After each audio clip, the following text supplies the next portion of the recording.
than Boox Note Air. So let's sum it up and see what we got. As usual, let's start with the cons. Well, for me, the most obvious con is the new pen. I don't like it. I don't like the original pen either, but this one, honestly, for me, it feels worse because I used the original pen on this one and it feels a lot better. I don't fully understand what was the thinking behind this.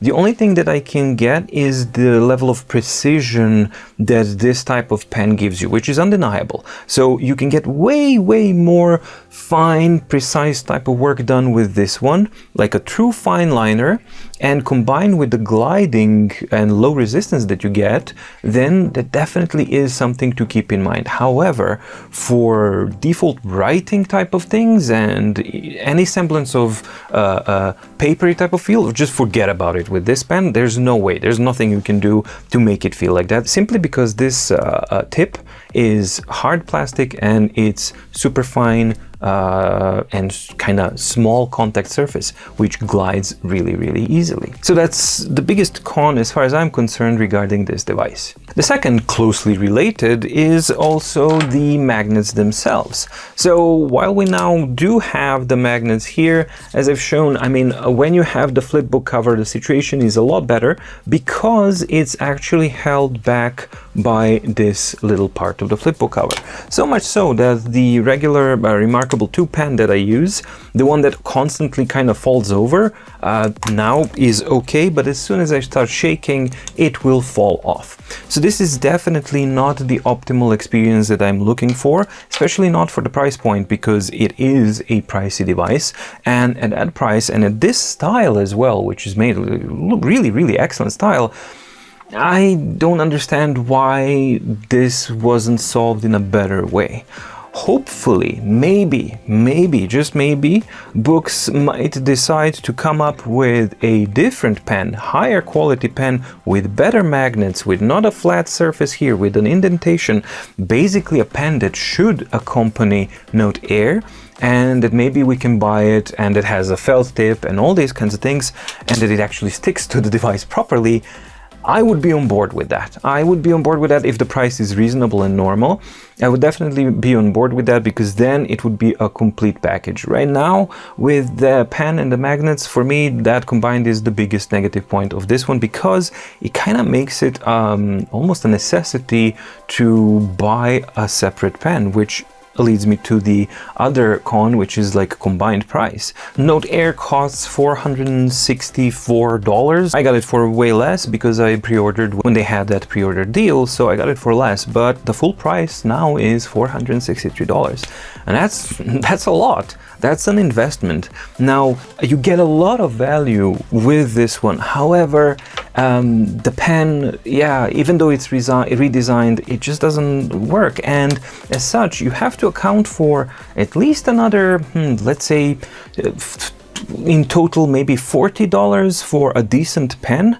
And then we're approaching the $500 mark. And then you actually have to ask yourself a question: do I want Note Air or do I want Note 3, which is $480? But that one again also comes with the old cheap Boox pen, where you also probably have to buy the better pen. So yeah, that's something that you have to kind of decide. But for me, for that price point, I'm disappointed in the pen, and it's something that you definitely have to keep in mind, that most likely you will find yourself wanting to invest in buying a better pen, and that's a cost that you need to account for. Now, the second one is a con for me personally. Maybe it's not a con for you or something like that, but I am of a mindset that if the producer decides, hey, it would be really good, actually quite highly recommended, that you use our device with the screen protector that we've included.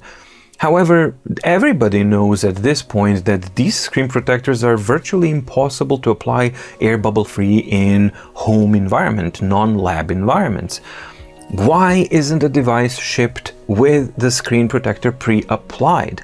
So then the users who really don't want the screen protector can simply take it off and chuck it away.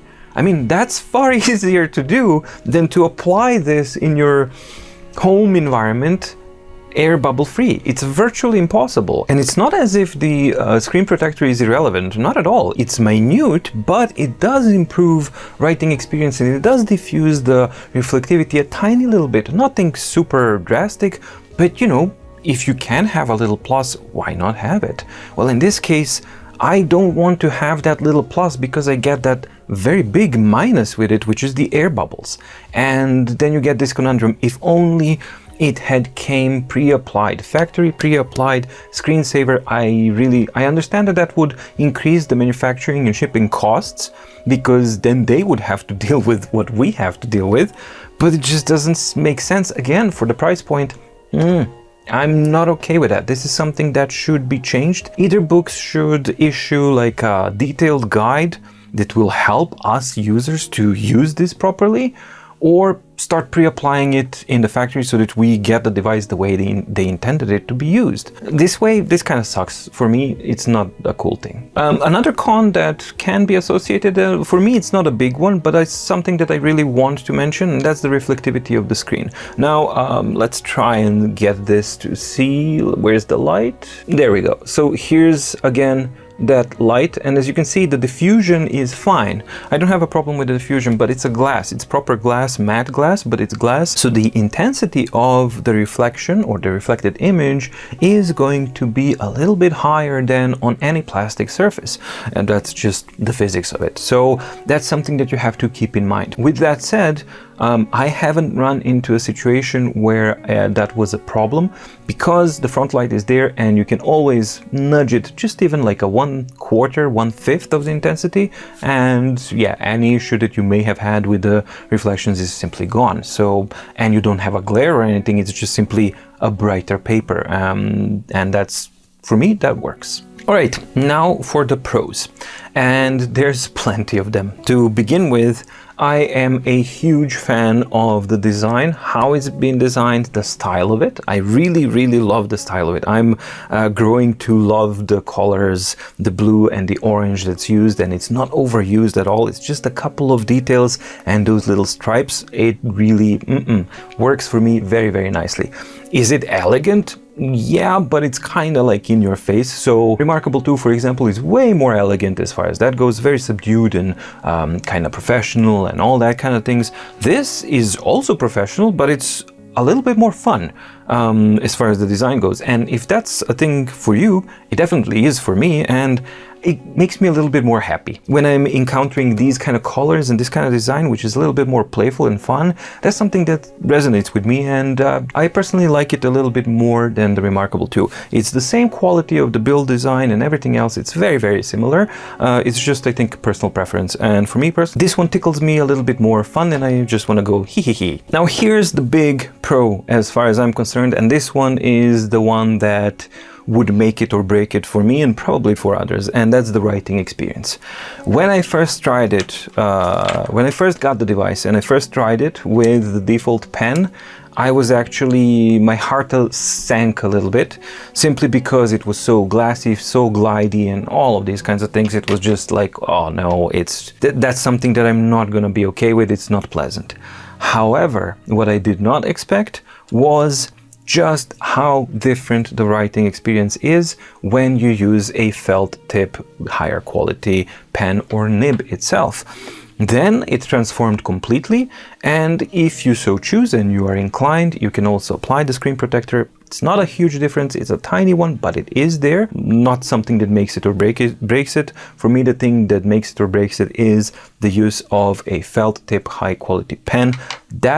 That actually transforms the writing experience on the Note Air completely, and then it becomes not just good enough, but a lot better than what I expected. So it becomes extremely pleasant to use, very, very flexible, fast, comfortable, and most importantly, the results that you get from the device are clean and, shall we say, not jaggedy. So yeah, that's definitely the thing that wrapped up the whole package for me, along with all the other pros that I'm going to get to, but this was the most important one for me, and I'm very, very, very happy that it delivered. Is it as good as Remarkable 2? Absolutely not. I mean, there's no way that you can compare with what Remarkable 2 is as far as writing experience goes. It's the fastest one, it has all those kinds of bells and whistles, and more importantly, I knew from the get-go that it can't compare with the writing experience of Remarkable simply because of the sophistication of the brushes and the tilt sensitivity that Remarkable has. So no, it's not as good as Remarkable 2. Is it a mile behind? Absolutely not. It's like right behind Remarkable 2 as far as the writing experience goes when you use a proper pen. And that, to me and my needs, when I put everything else into context of how I need to use this type of a device, more than good enough. Another pro, definitely, is the battery life, but that's something that I've come to expect from any Boox device. However, it's good to see that Note Air delivers on that front as well. The new thing is the auto rotation and built-in gyroscope, and basically this is the first Boox device that has it, and it's a huge help, definitely, because yeah, it's a couple of steps less to turn the orientation, but you know what, it does make a difference. It just makes it that much more flexible and more fun and more intuitive to use. It's like every step that you can take out of the user experience improves the overall impression and overall user experience as far as I'm concerned. So yeah, definitely a plus there as well. Except that they need to sort out the little bug with the split screen and the auto rotation gyroscope, but I guess they're gonna fix that very soon. So yeah, as soon as that's ironed out, then it's gonna be perfect. Front light. Yes, ladies and gentlemen, you have heard me. I've like broken so many things. I've used a screen protector and I'm putting the front light as a pro. What? Yep, this time it finally works. So all previous devices, I was not a proponent of a front light, and I'm not looking for a front light in a device. And usually when I would see that the device is gonna have a front light, I was a little bit against it, and it would have a negative connotation for me, simply because previous technology was such that if a device had a front light and it was a note-taking type of device, that meant that the writing capabilities or the writing experience is going to be basically it's going to take a hit on the behalf of device having a front light, because you're going to have a glass on top and it's going to add thickness and all sorts of things. Things have changed in the past year, quite dramatically so. Not only are we able to actually have front light now and writing capabilities and plastic on top, but also the glass top device like the Note Air is not that thick at all, and then you get the best of both worlds. You get a very, very nicely uniform front light, way better than on Max Lumi as far as I'm concerned, and I think it's going to be better than on Note 3 as well, because on specs itself it looks like it's going to be better. Also, automatically it's going to be crisper and more uniform because of that glass panel. However, the technology now allows for that gap between writing and everything. Even though we have glass, it's negligible. It doesn't really bother me at all. And the software compensates for it so that it's not a thing anymore. So you get best of both worlds. You get the crispness of the glass panel. It's matte. It gives you better than good enough writing experience, and you get the front light that you can really, really control nicely. And the thing that really surprised me with the front light on the Note Air is the uniformity and how pleasant and how fine-tuned it can be.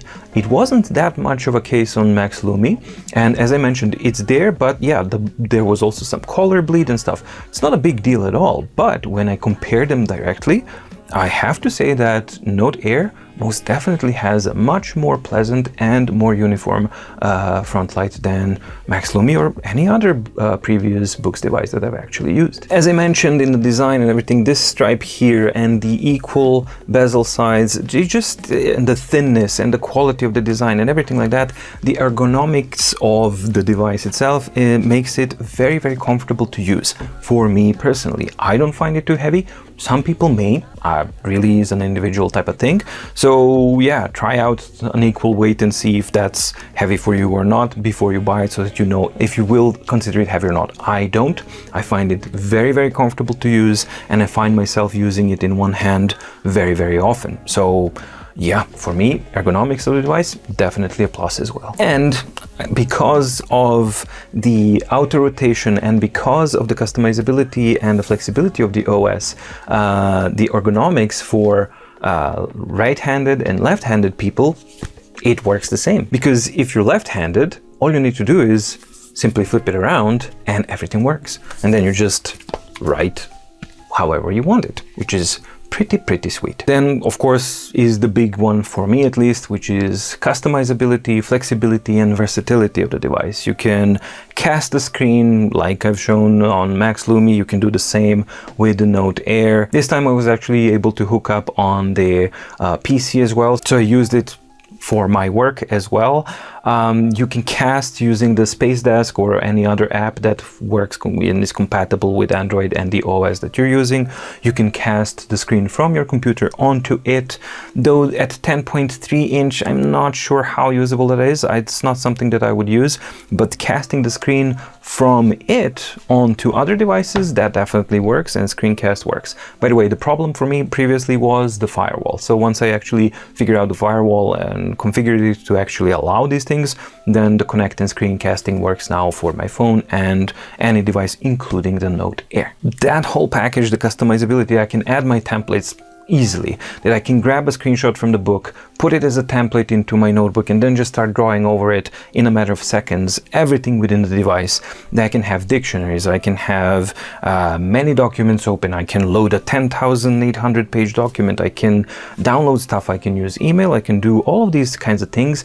I don't consider those distractions simply because I have the ability of self-control and I know what I want. Now, if you are a type of person that is finding it difficult to control yourself and that you're easily distracted by things, well, then maybe this is the thing that you would consider a con. For me personally, it's not a con at all, because notifications do not disturb mode. I just turn it on and that's it. And everything else I just don't use. Everything that would distract me, I don't have anything installed here. I'm just using the things that I wanted for reading, writing, maybe listening a little bit of music, and my Gmail so that I can send stuff, Google Docs, and that's pretty much it. That's all I need from it. And yeah, the best thing of all is, hey, maybe I'll need a book from Kindle. I'll download Kindle and use that. I mean, yeah. So for me, that's definitely a pro, and for my use type scenario, absolutely a pro, and I love it for that. So what's the overall conclusion regarding the Note Air? First of all, this is my own personal unit that I pre-ordered, bought, and I can say that I'm very happy that I did that. I also own my own personal unit of Remarkable 2, and I'm going to talk a little bit about that as well. There's going to be a dedicated video that pits these two together or against each other, but I think I need to address these things because a lot of people are expecting some sort of comment regarding the comparisons of these two, and I've tried to have that kind of thread throughout the whole video. So first of all, I wasn't sure what to expect from the Note Air, simply because it's the first time Boox have went in that route. What do I mean by that? Well, it's the fun, more kind of racy design. It's an all aluminum body. It's a whole new manufacturing process. Everything is pretty much new about this device. So that's something that needs to be acknowledged here. And as a first time thing that they did and everything is new, I think they did a freaking amazing job. Manufacturing, design, everything for me is absolutely spot on. So that was the first surprise when I saw it live. Then when I started handling it, then that also kind of grew a little bit more.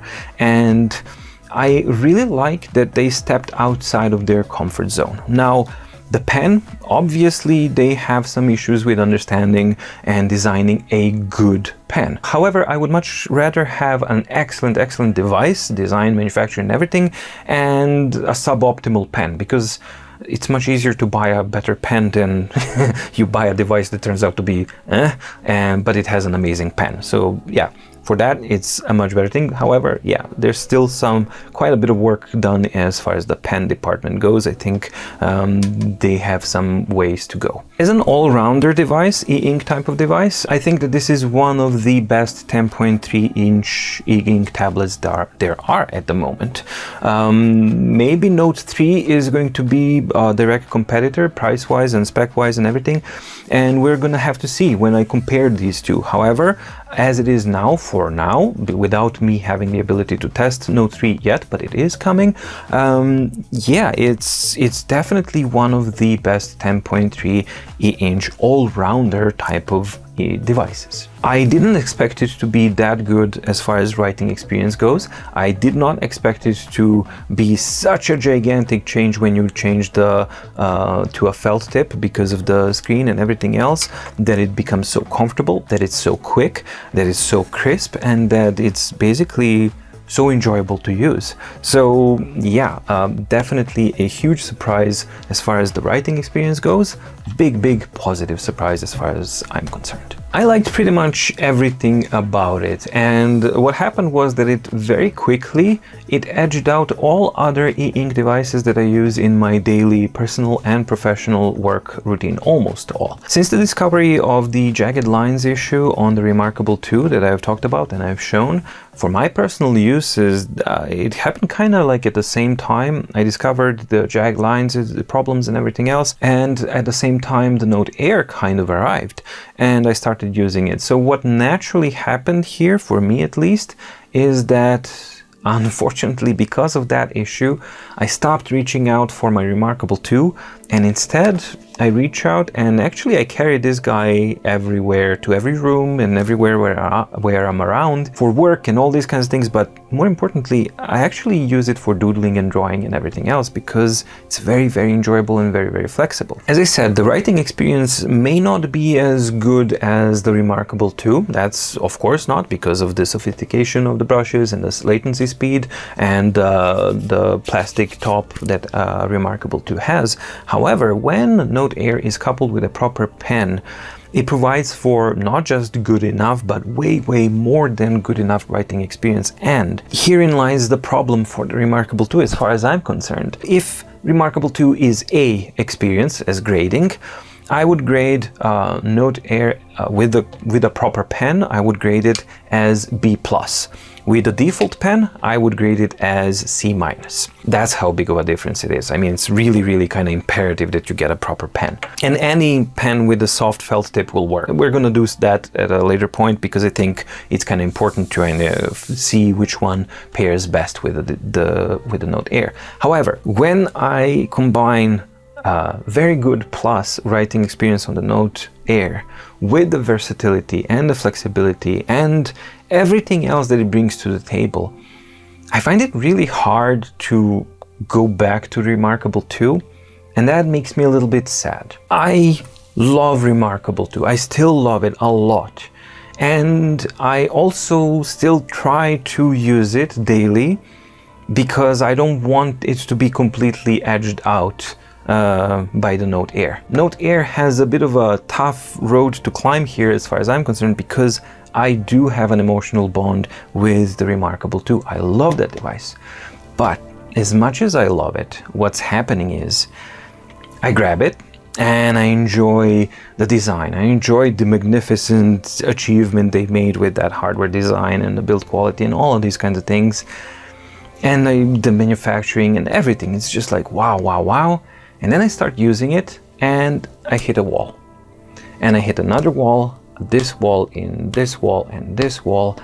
And at a certain point, it's just something that, at least for my use case scenario, I can't ignore. And now with the jagged lines, that issue is preventing me from using the Remarkable 2 for the main thing that I wanted it to use, which is designing illustrations, UI elements, and all these kinds of things. And that just makes me a little bit sad, because I want to use it, I really do. But the Note Air is as beautiful to look at, hold, behold, and admire as Remarkable 2 is.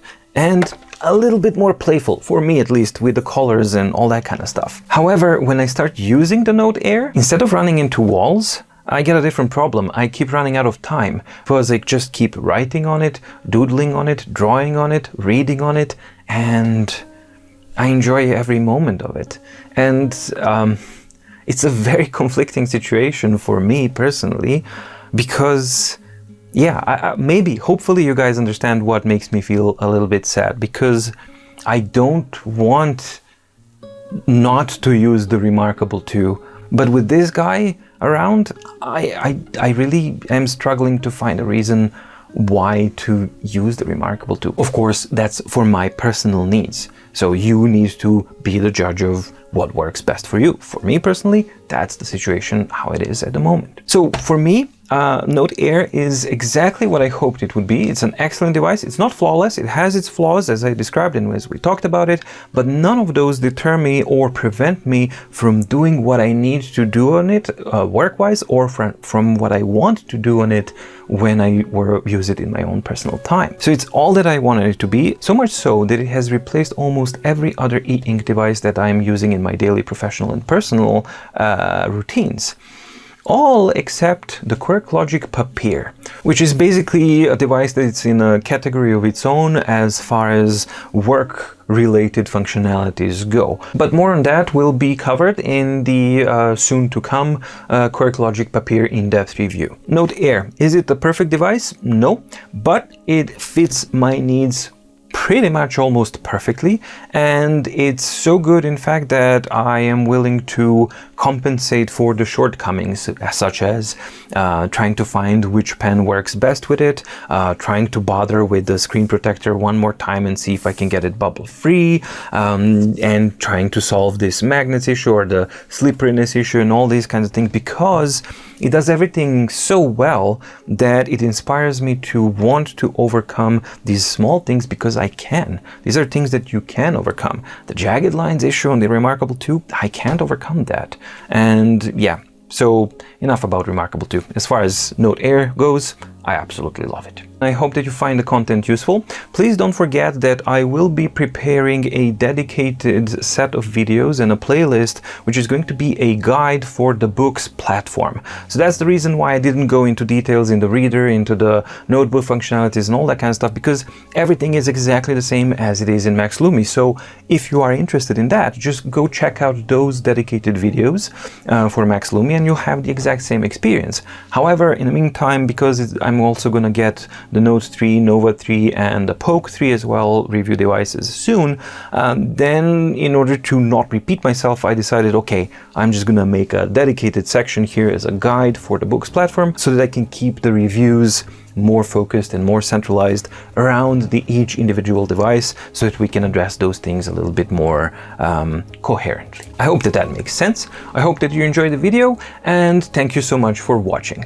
If you enjoyed the video and if you do like what I'm doing as far as the mydeepguide platform goes, please consider checking out the Patreon on the link below and maybe becoming an official patron to support mydeepguide as a platform so that I can grow it further and bring even better quality reviews and content to you guys. And for you who are already patrons, thank you so much. It's really awesome, inspiring and motivating to do much better job. So thank you. Stay safe, stay healthy, and see you in the next video. Bye!